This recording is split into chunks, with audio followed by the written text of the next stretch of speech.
ये हमारी S block elements के फर्स्ट ग्रुप की लास्ट वीडियो है, जिसमें मैं आपको थोड़े से ट्रेंड्स बताऊंगी और उसके बाद जो ऑलरेडी मैंने बताए हुए हैं वीडियोस में और एक दो एग्जांपल करवाऊंगी। ठीक है, तो क्या करेंगे हमारे ट्रेंड्स एंड एग्जांपल्स। तो हाइड्रेशन एनर्जी जो है, इसका क्या ट्रेंड रहता है आपके ग्रुप में? हाइड्रेशन एनर्जी जो है ये डिक्रीज करती है down the group, it decreases down the group, या आप कह सकते हैं कि hydration energy is inversely proportional to the size of ion. ठीक है, इसमें क्या होता है, जैसे जैसे हम डाउन द ग्रुप जाते हैं तो हमारे जो आयन का साइज है वो क्या करता है, इंक्रीज करता है। तो हाइड्रेशन एनर्जी क्या करेगी, डिक्रीज करेगी। अब इसमें क्या होता है, देखिए इतना याद रखिए, hydration energy H E is inversely proportional to size of ion. इतना समझ आया आपको? ठीक है, जैसे जैसे आपका जो मॉलिक्यूल है, मान लीजिए ये आपका लिथियम है तो इसका साइज इतना है। ठीक है, तो जैसे जैसे डाउन द ग्रुप जाएगा हर पीरियड में इसका एक शेल ऐड हो जाएगा। ठीक है, लिथियम से लेके जाते हुए जैसे ये कहाँ पहुंचेगा, सीजियम में पहुंचेगा। वहां पे क्या होता है, सीजियम में इसका साइज काफ़ी बड़ा हो जाता है। क्या हो जाता है, काफ़ी बड़ा हो जाता है। तो अब क्या होता है, सबसे पहले आपको पता होना चाहिए हाइड्रेशन एनर्जी होती क्या है। हाइड्रेशन एनर्जी का मतलब है जैसे ही आप अपने एलिमेंट को वाटर में डिसॉल्व करते हो तो उसके इर्द गिर्द उसके जो एटम्स होते हैं, एलिमेंट्स के एटम्स के इर्द गिर्द कितने वाटर मॉलिक्यूल्स सराउंडेड हैं, उसको हम क्या कहते हैं, हाइड्रेशन एनर्जी। उस टाइम पे एनर्जी रिलीज होती है। ठीक है, उसको हम क्या कहते हैं, हाइड्रेशन एनर्जी कहते हैं। तो जितना ज़्यादा यहाँ पे क्या होगा, साइज छोटा होगा तो न्यूक्लियस जो है ज़्यादा पावर से खींचेगा वाटर मॉलिक्यूल्स को अपनी तरफ। ठीक है, लेकिन जैसे जैसे साइज क्या बड़ा हो जाएगा तो उसमें उतनी एनर्जी नहीं रहेगी वाटर के मॉलिक्यूल्स को अपनी तरफ अट्रैक्ट करने की। तो इसलिए हम क्या कहते हैं, हाइड्रेशन एनर्जी क्या होती है, डाउन द ग्रुप डिक्रीज हो जाती है। मतलब यहाँ पे ये लिथियम का जो आपके पास मॉलिक्यूल है, यहाँ पे यह एटम है, ये मान लीजिए यहाँ पे इसको इसको इतनी पावर है अट्रैक्ट करने के वाटर के मॉलिक्यूल्स को कि इसने इतने मॉलिक्यूल्स क्या किए, अट्रैक्ट कर दिए वाटर के। लेकिन सीजियम के न्यूक्लियस के पास इतनी पावर नहीं है, तो वो बड़े मुश्किल से 5 या 6, एग्जाम्पल के तौर पे मैं आपको बता रही हूँ, कितने करता है वो तो नहीं मुझे पता, लेकिन लिथियम के कंपैरिजन में कम वाटर के मॉलिक्यूल्स को मतलब अट्रैक्ट करके रखेगा। तो मान लीजिए इसके पास इतने ही मॉलिक्यूल क्या करेंगे, सराउंडेड रहेंगे। अब क्या होगा, जितना यहाँ पे हाइड्रेशन इसको जितना ज़्यादा यहाँ पे वाटर मॉलिक्यूल्स सराउंडेड रहेंगे तो इसकी इस लिथियम की मूवमेंट क्या हो जाएगी, उतनी कम हो जाएगी, क्योंकि इसके इर्द गिर्द बहुत क्राउड हो जाएगा। लेकिन सीजियम के इर्द गिर्द कम क्राउड है तो ये इजिली मूव करेगा वाटर में। तो इसके हिसाब से हम क्या कह सकते हैं कि जो मोबिलिटी होगी आयन की, decreases down the sorry increases, mobility क्या करेगी, इंक्रीज करेगी डाउन दी ग्रुप। ठीक है, या फिर आपको पूछ सकते हैं कि आपका जो साइज होगा, हाइड्रेटेड आयन का जो साइज होगा उसका रेडियस कैसे ट्रेंड करेगा, मतलब इंक्रीज या डिक्रीज ग्रुप में किस वे में करेगा। तो अब देखिए यहाँ पे ज़्यादा मॉलिक्यूल इसको सराउंडेड हैं, दैट मीन जब हम इसका अब मान लीजिए ये ऐसे करके यहाँ पे एक बाउंड्री बन जाएगी वाटर मॉलिक्यूल्स के इर्द गिर्द। ठीक है, तो इसका साइज बड़ा हो जाएगा, लेकिन इसके पास कम है क्योंकि इसके पास सिर्फ एक लेयर में नहीं, यहाँ पे भी होंगे, ऊपर से भी होंगे वाटर के मॉलिक्यूल्स। तो इसका दूर से देखा जाए तो इसका मॉलिक्यूल साइज अब बड़ा लगेगा, लेकिन इसके पास सिर्फ थोड़े होंगे और पहली लेयर में ही हो सकते हैं प्रेजेंट वाटर के मॉलिक्यूल्स के, और इसका साइज को क्या होगा, इसके कंपेरिजन में उतना बड़ा नहीं होगा। तो इसलिए जो हाइड्रेटेड आयंस का साइज होगा वो डाउन द ग्रुप डिक्रीज होता है। लेकिन जो मोबिलिटी होती है, मोबिलिटी लेकिन किसकी, of hydrated ion, mobility of hydrated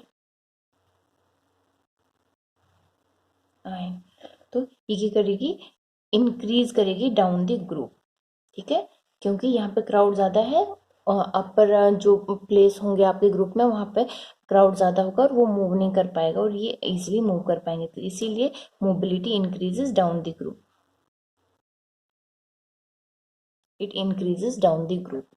तो मान लीजिए इस पे आपको एक क्वेश्चन आता है, तो ये क्वेश्चन अगर आपको करेंगे the order of mobility of alkali metals in aqueous solution, तो आप क्या करेंगे, आप जानते हैं अल्कली मेटल में आपका आएगा लिथियम से लेके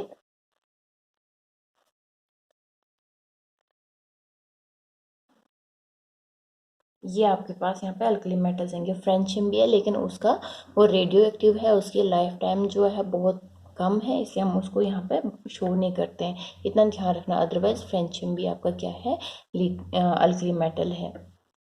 तो क्या ट्रेंड होगा यहाँ पे, मैंने आपको कहा इन्होंने मोबिलिटी का ऑर्डर पूछा है, तो mobility increases down the group, mobility क्या करती है, इंक्रीजेस डाउन द ग्रुप, तो आप इसको क्या कहेंगे, सीजियम की मोबिलिटी ज़्यादा होगी, रूबिडियम की पोटाशियम के कंपैरिजन में ज़्यादा होगी, पोटाशियम की इसके, एंड देन दिस, तो ये आपके पास क्या रहेगा, यहाँ पे ऑर्डर रहेगा आपके जो आयंस होंगे, आपके जो आयंस होंगे अल्कली मेटल्स के, उनकी मोबिलिटी के, तो यहाँ पे आप क्या लिखेंगे, यहाँ पे आप लिखना smaller the size more will be the hydration, ठीक है, smaller the size more will be the hydration and less will be the mobility, and less will be the mobility, यहाँ पे लिख दीजिए। तो ये आप साथ में याद रखिए नोट कि smaller the size of metal more will be the hydration energy, ठीक है, तो उसके हिसाब से क्या हो जाएगा, which in turn decreases the mobility of hydrated and, एक मिनट, yes, which in turn decreases the mobility of hydrated ions, मतलब जिसकी हाइड्रेशन ज़्यादा होगी उसकी क्या हो जाएगी, मोबिलिटी कम हो जाएगी, और इस हिसाब से हम क्या कहते हैं, मोबिलिटी जो होगी हाइड्रेटेड आयंस की वो इंक्रीज करेगी डाउन द ग्रुप। लिथियम की हाइड्रेशन एनर्जी ज़्यादा है जिसकी वजह से इसकी जो मोबिलिटी है वो क्या हो जाएगी, कम हो जाएगी, डिक्रीज करेगी, एंड हम ये कह सकते हैं कि down the group mobility of hydrated ions increases. ये था आपका पहला ट्रेंड। तो क्वेश्चन सेकंड बोलते हैं कि ऑर्डर ऑफ स्टेबिलिटी, ये जो आपके पास हाइड्राइड्स यहाँ पे दिए हुए हैं, तो ऑर्डर ऑफ स्टेबिलिटी क्या होगी, तो इसके लिए आपको ट्रेंड देखना होगा किसका, स्टेबिलिटी का, ठीक है, क्या है, स्टेबिलिटी का। तो देखिए स्टेबिलिटी के लिए आपको क्या करना है, आपकी जो स्टेबिलिटी होती है यहाँ पे कंपाउंड्स की या आयंस की, इसमें हम क्या करते हैं, साइज देखते हैं, आयन का साइज देखते हैं, चाहे आप कैटायन की बात करो या एनायन की बात करो, तो वहाँ पे क्या करेंगे, साइज को देखेंगे। तो आपकी जो स्टेबिलिटी है it is inversely proportional to the size of cation, ठीक है, stability is inversely proportional to the size of cation. तो यहाँ पे क्या होगा, इसका मतलब है जितना ज़्यादा आपके पास, देखिए स्टेबिलिटी क्या बताई इन्होंने, inversely proportional to the size of cation, या फिर आप कैटायन को रहने दीजिए, सिर्फ आयन की बात कीजिए यहाँ पे, ठीक है, यहाँ पे सिर्फ आप आयन की बात कीजिए, ठीक है, stability is inversely proportional to the size of anion. तो जैसे जैसे हम डाउन द ग्रुप जाते हैं तो आपके जो आयन है यहाँ पे, बिकॉज यहाँ पे H पॉजिटिव है, सॉरी यहाँ पे आपका जो है ये हाइड्राइड आयन नेगेटिव चार्ज होता है और आपका जो मेटल है वो क्या है, पॉजिटिवली चार्ज है। तो जैसे ही इसका साइज डाउन द ग्रुप क्या करता है, इंक्रीज करता है, तो जिसका साइज सबसे ज़्यादा होगा उसकी स्टेबिलिटी क्या होगी, सबसे कम होगी, क्योंकि इन्होंने कहा स्टेबिलिटी कम होगी जिसका साइज क्या ज़्यादा होगा, तो इसका साइज क्या है, ज़्यादा, इसलिए इसकी स्टेबिलिटी क्या होगी, कम होगी। दैट मीन्स आपका ट्रेंड क्या चलेगा, स्टेबिलिटी का ये चलेगा, ठीक है। तो ये जो आपके पास यहाँ पे बताया मैंने कि stability is inversely proportional to ion, ये आपके अल्कलाइन जो आपका नेक्स्ट ग्रुप होगा, ग्रुप सेकंड एस ब्लॉक का, वहाँ पे ये जो ट्रेंड है ये एक्सेप्शनल केस में चलता है, वो मैं जब आपको सेकंड ग्रुप कराऊंगी वहाँ पे बताऊंगी, बट इतना याद रखना कि हर जगह ये ट्रेंड नहीं चलता है, ठीक है, हर जगह ये ट्रेंड नहीं चलता है, कहीं पे एक्सेप्शन आ जाती हैं। तो उसके बाद क्या है, ये आपको ऑर्डर ऑफ स्टेबिलिटी पता चल गया कि stability is inversely proportional to ion. Third हम बात करेंगे लेटिस एनर्जी की। इसकी लेटिस एनर्जी की।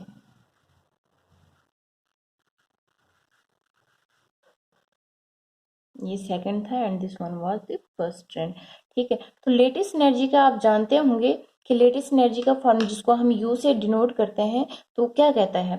लेटेस्ट एनर्जी का फॉर्मूला आपको कहता है कि it is inversely proportional to the size and directly proportional to the charge. ठीक है, लेटेस्ट एनर्जी को आप क्या कहते हैं, इट इज, इसको आप यू से डिनोट करते हैं।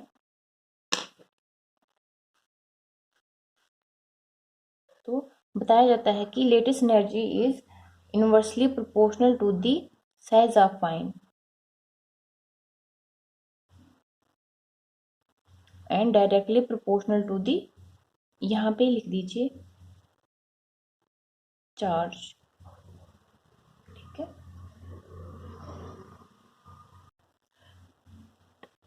तो lattice energy inversely proportional to ion size. तो down the group size of ion increases, that means आपकी lattice energy down the group क्या करेगी, डिक्रीज करेगी। क्या करेगी, डिक्रीज करेगी। अब मैं आपको यहाँ पे क्वेश्चन बताती हूँ, उसमें आप क्या करेंगे, उस क्वेश्चन को वीडियो पॉज करके खुद कोशिश करेंगे कि आपका आंसर सही होता है कि नहीं होता है। सिर्फ इस चीज को आपने ध्यान में रखना है। ठीक है, तो ये है आपका question, which of the following option is correct for latest energy. ठीक है, लेटेस्ट एनर्जी की बात यहाँ पे हो रही है। आपके पास ये 3 पार्ट्स दिए हुए हैं जहाँ पे इन्होंने बताया कि NaI, NaBr, NaCl, NaF and वैसे करके यहाँ पे ये ट्रेंड बताया हुआ है कि इस ऑर्डर में क्या हो रही है, आपकी लेटेस्ट एनर्जी इंक्रीज हो रही है। तो ऑप्शंस आपके पास ये हैं, तो बताया कि करेक्ट कौन सा ऑप्शन है। फर्स्ट ऑप्शन करेक्ट है, सेकंड ऑप्शन करेक्ट है, थर्ड करेक्ट है या फिर सारे करेक्ट हैं। तो आप वीडियो पॉज कीजिए और बताइए मुझे कि यहाँ पे आपका आंसर क्या आएगा। चलिए अब हम देखते हैं। देखिए आपके पास, देखिए यहाँ पे पहले वाले ऑप्शन में आपके पास Na पॉजिटिव जो है सब में है। ठीक है, दैट मीन्स आपका कैटायन क्या है, सेम है। ऑप्शन आपका जो सेकंड है यहाँ पे, इसमें भी आपके कैटायन क्या है, सेम है। तो अब आपको, आप यहाँ क्या करोगे, इस वाले केस में नोटिस करोगे एनायन साइज को, एनायन के साइज को नोटिस करोगे। और यहाँ पे अब आप क्या करोगे, यहाँ पे एनायन सेम है और कैटायन डिफरेंट है, और यहाँ पे आप क्या करेंगे, कैटायन के साइज को नोटिस करेंगे। ठीक है, सबसे पहले ये चीज आपने नोट करी। उसके बाद आप जानते हैं lattice energy is inversely proportional to the size of ions. ठीक है, साइज ऑफ आयंस। अब पहले दो ऑप्शंस में आपने क्या करना है, एनायन का साइज देखना है। तो आपके पास ट्रेंड देखें, अब आप इसका एनायन साइज में ट्रेंड देखें तो यहाँ पे क्या होगा, आपका fluorine, chlorine, bromine and iodine. ठीक है, we know that down the group in size increases, that मीन्स आपके आयोडीन जो है उसका सबसे ज्यादा साइज होगा। तो ये आपके साइज का ट्रेंड होगा। ठीक है, साइज का ट्रेंड होगा। तो जब आप इसको लेटेस्ट एनर्जी को लेके देखेंगे तो लेटेस्ट एनर्जी आप जब देखेंगे तो यहाँ पे लेटेस्ट एनर्जी का ट्रेंड क्या आएगा, आपके पास आयोडीन का ज्यादा ब्रोमीन के कंपैरिजन में, और ब्रोमीन का ज्यादा क्लोरीन के कंपैरिजन में, क्लोरीन का ज्यादा फ्लोरीन के कंपैरिजन में। ठीक है, तो ये आपका ऑर्डर किसको लेके आया, लेटेस्ट एनर्जी को लेके आया। तो अब आप देख लीजिए आपका जो है कहाँ पे आपके पास आयोडीन वाला जो है, अरे सॉरी, ये मैंने यहाँ पे साइज का ही बताया, लेटेस्ट एनर्जी का बताना है। ठीक है, इसका लेटेस्ट एनर्जी का बताना है। तो लेटेस्ट एनर्जी का क्या है, एनायन के साइज के टोटली इनवर्स होगा। ठीक है, तो अब यहाँ पे क्या होगा, फ्लोरीन की लेटेस्ट एनर्जी ज्यादा होगी क्लोरीन के कंपैरिजन में, और क्लोरीन की ब्रोमीन के कंपैरिजन में, ब्रोमीन की आयोडीन के कंपैरिजन में। तो ये आपके पास यहाँ पे क्या आ जाएगा, ट्रेंड आएगा आपके लेटेस्ट एनर्जी का। तो ऑप्शंस में चेक कीजिए कहाँ पे ऐसा ट्रेंड है। देखिए फ्लोरीन का ज्यादा है क्लोरीन के कंपैरिजन में, फिर ब्रोमीन के कंपैरिजन में क्लोरीन का ज्यादा है, और ब्रोमीन का आयोडीन के कंपैरिजन में ज़्यादा। दैट मीन्स सेम दो ऑप्शन में, पहले में भी सेम, दैट मीन्स हम क्या कहेंगे, पहला भी करेक्ट है, सेकंड भी करेक्ट है। थर्ड चेक करते हैं, ठीक है, थर्ड चेक करते हैं। थर्ड में कैटायन का साइज क्या है। लिथियम से हम सीजियम की ओर चलते हैं।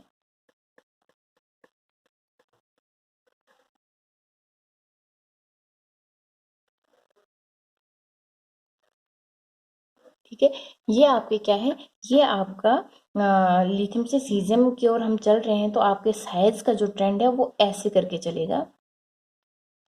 तो इसका लेटेस्ट एनर्जी का ट्रेंड क्या होगा, टोटली इनवर्स होगा। अगर साइज सीजियम का ज़्यादा है तो लेटेस्ट एनर्जी लिथियम की ज़्यादा होगी। क्या करेगी, लिथियम की ज़्यादा होगी। तो लेटेस्ट एनर्जी ये, तो इसमें क्या करते हैं, first and second both correct निकले, और उसमें देखते हैं लेटेस्ट एनर्जी फॉर लिथियम की ज़्यादा होगी, देन सोडियम की, फिर पोटाशियम की, देन रुबिडियम की, एंड देन सीजियम की। तो चेक कीजिए भाई, यहाँ पे सीजियम की सबसे कम है, हाँ बिल्कुल सीजियम की कम है, फिर रुबिडियम की सीजियम से ज़्यादा है, और वैसे करके बिल्कुल सही इस ही वे में आपका ट्रेंड यहाँ पे शो हो रहा है ऑप्शंस में। इसका मतलब आपका थर्ड भी क्या है, करेक्ट है। आपका थर्ड भी क्या है, करेक्ट है। तो आप क्या करेंगे, आप कहेंगे आपका जो ऑप्शन नंबर डी है, तो ये करेक्ट है। आपके सारे ऑप्शन जो ट्रेंड्स शो कर रहे हैं लेटेस्ट एनर्जी को लेके, बिल्कुल करेक्ट शो किए हुए हैं। नेक्स्ट ट्रेंड आप देखिए किसके बारे में, मेल्टिंग पॉइंट्स के बारे में। ठीक है, मेल्टिंग पॉइंट। तो मेल्टिंग पॉइंट का क्या ट्रेंड रहता है आपके ग्रुप में, melting point decreases down the group. क्या है, melting point decreases down the group. क्यों होता है देखिए, इसमें क्या होता है, इसमें आप एक और बात लिख लीजिए। मेल्टिंग पॉइंट को मैं एमपी से यहाँ पे शो करती हूँ। Melting point is inversely proportional to the covalent character. Covalent character. अब आप बोलोगे कोवैलेंट करेक्टर का क्या सिस्टम है, हमें क्या पता कोवैलेंट करेक्टर का क्या ट्रेंड चलता है। ये मैं यहाँ पे कंप्लीट नहीं बताऊंगी, बट जितना बताऊंगी उम्मीद है आप समझ जाओगे कोवैलेंट करेक्टर का क्या सिस्टम है, क्या ट्रेंड रहता है इसका। बट उससे पहले आप अपने मेल्टिंग पॉइंट पर फोकस कीजिए। आपका मेल्टिंग पॉइंट को लेके एक आएगी, it is inversely proportional to the covalent character. Number two आप कहे it is inversely proportional to the charge. ठीक है, चार्ज के भी ये क्या है, इनवर्सली प्रोपोर्शनल टू है चार्ज ऑफ आयन। ठीक है, और उसके बाद आपके पास जो है ये कहता है melting point is directly proportional to this size. ठीक है, साइज ऑफ आयन, इतना समझ लेना आप। ठीक है, इतनी चीज समझ आ गई कि melting point is inversely proportional to the covalent character, it is inversely proportional to the charge but directly proportional to the size of ion। इतना आपको समझ आया। तो फिर मान लीजिए आपके पास मैं देती हूँ यहाँ पे NaCl MgCl2 एंड AlCl3। तो अब आप इसमें क्या कीजिए, मेल्टिंग पॉइंट का ट्रेंड बता दीजिए। ठीक है, मेल्टिंग पॉइंट का ट्रेंड बता दीजिए इसको लेके,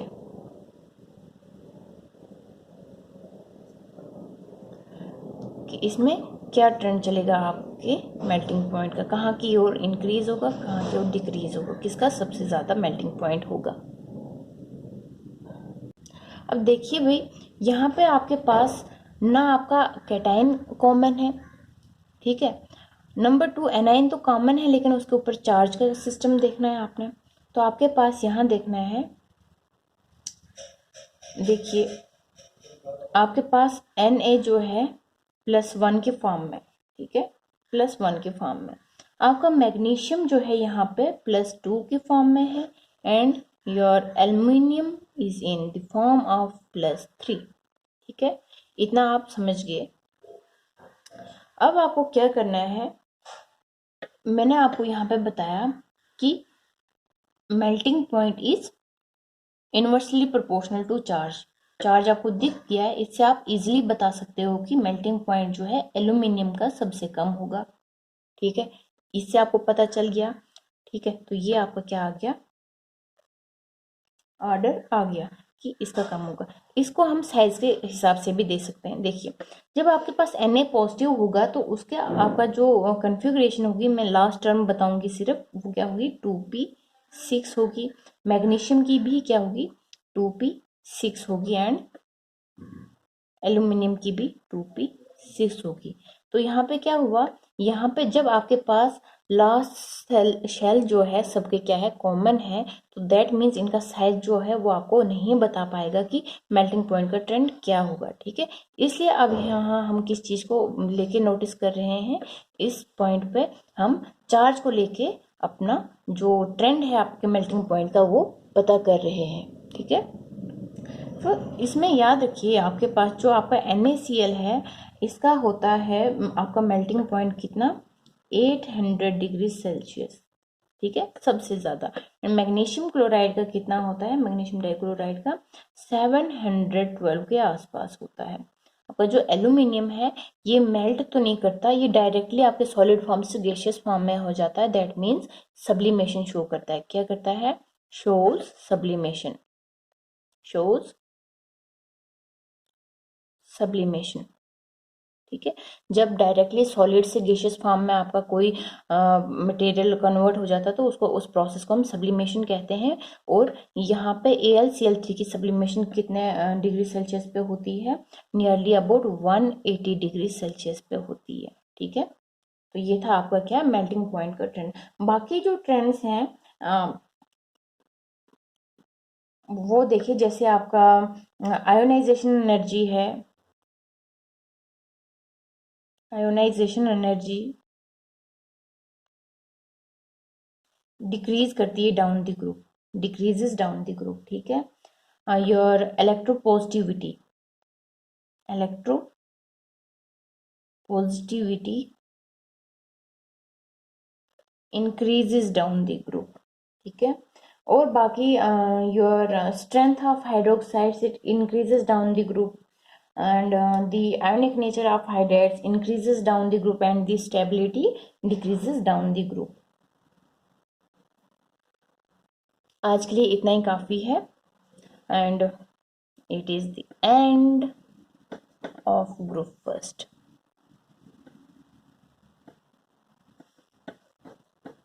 वीडियोस देखिए, जहाँ पे समझ नहीं आएगा तो कमेंट कीजिए, आई विल हेल्प यू, जितना हो सके मैं आपकी हेल्प करूँगी। ठीक है, इतना काफ़ी, थैंक यू।